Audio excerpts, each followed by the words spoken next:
Les signes que nous vivons dans les temps de la fin sont évidents. Nous voyons l'augmentation de la faim, des maladies, des changements climatiques plus fréquents et un éloignement croissant de l'humanité de Dieu. C'est précisément ce dont Jésus a parlé dans Matthieu chapitre 24. Regardez ce qu'il a dit.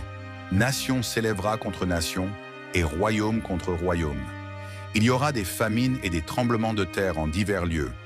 Tout cela n'est que le commencement des douleurs. Alors on vous livrera à la tribulation et on vous tuera, et vous serez haïs de toutes les nations à cause de mon nom.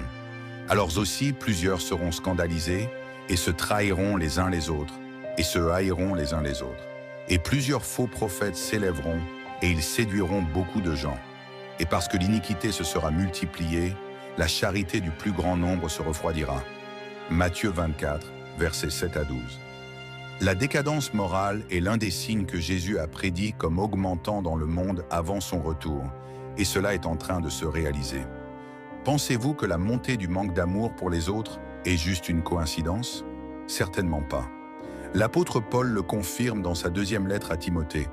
Sachez-le que dans les derniers jours, il y aura des temps difficiles, car les hommes seront égoïstes, amis de l'argent, fanfarons, orgueilleux, blasphémateurs, rebelles à leurs parents, ingrats, irréligieux, sans affection, implacables, calomniateurs, intempérants, cruels, ennemis du bien, traîtres, précipités, enflés d'orgueil, amis du plaisir plutôt qu'amis de Dieu, ayant l'apparence de la piété, mais reniant ce qui en fait la force.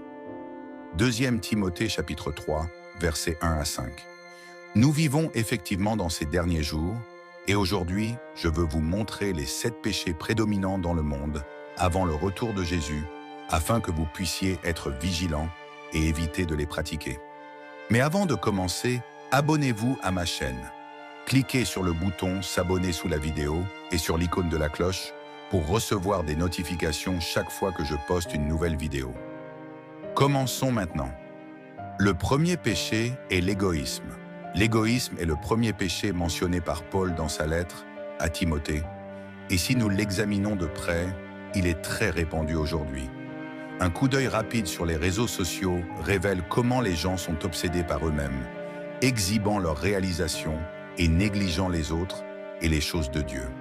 L'égoïsme est l'une des pires maladies spirituelles de ce siècle parce qu'il détruit l'essence humaine et nous éloigne du Seigneur.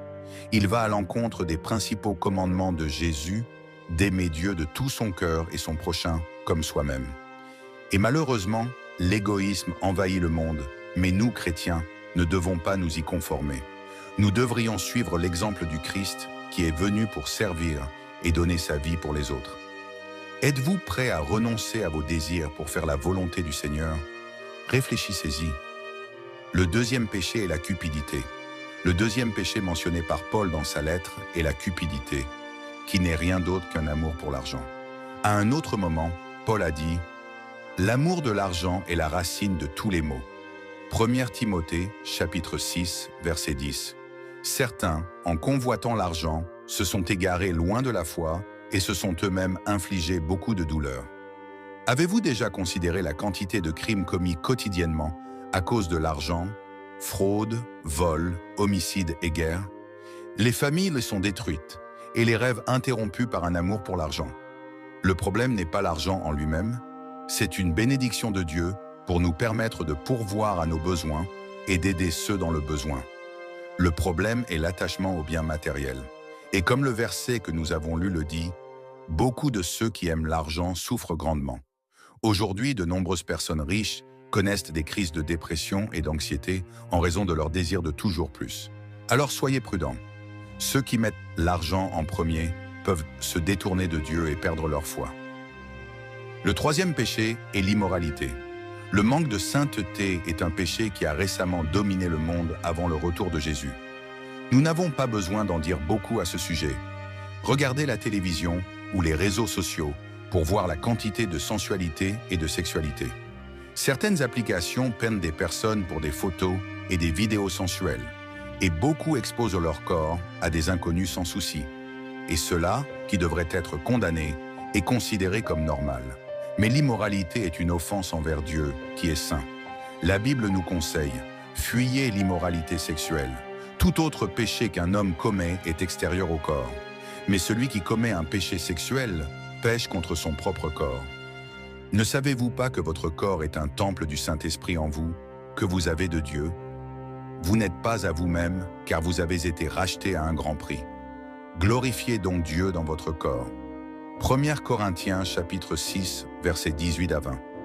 Si nous voulons vivre avec le Christ et régner avec lui pour toujours, nous devons nous repentir de nos péchés et chercher une vie de sainteté. Fuyez l'immoralité et vivez pour la gloire de Dieu. Le 4e péché est le blasphème.